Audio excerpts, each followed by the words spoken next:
Good morning guys. So may ice na yan o. Kita nyo.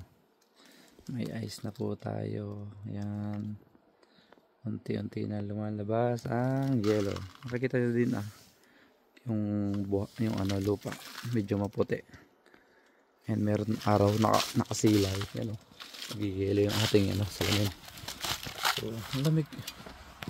Yan nakikita nyo. Pumuti yung ating mga damo.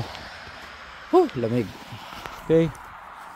So maghahati tayo kaya na yung yero natin. Puting-puti na. So hindi namin naabutan ng snow kasi tulog kami. Yan ganun lang. Nag-update lang tayo kung anong kaganapan dito ngayon sa Yucca, Finland.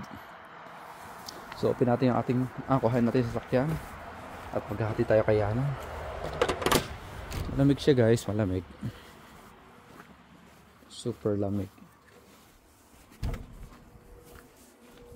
Super lamig. Sabi, yellowan na naman. First time ko pong magagamit ng aming sasakyan sa nagigilong lugar.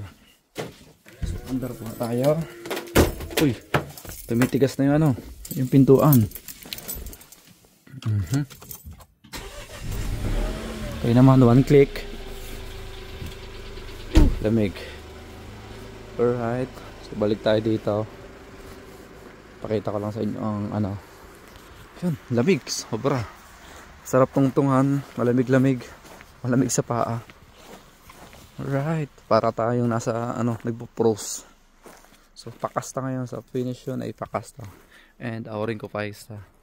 Ayun yun lang, nag-update lang tayo. Maraming salamat po sa inyo lahat. Hintayin natin ang pagbagsak ng yelo. Nakita nyo, pumuputi yan, nagbe-verde gawa po ng yelo yan. Yun nakikita nyo. Nakikristal siya. Ayun lang, bye bye. Keep safe always. Thank you for watching.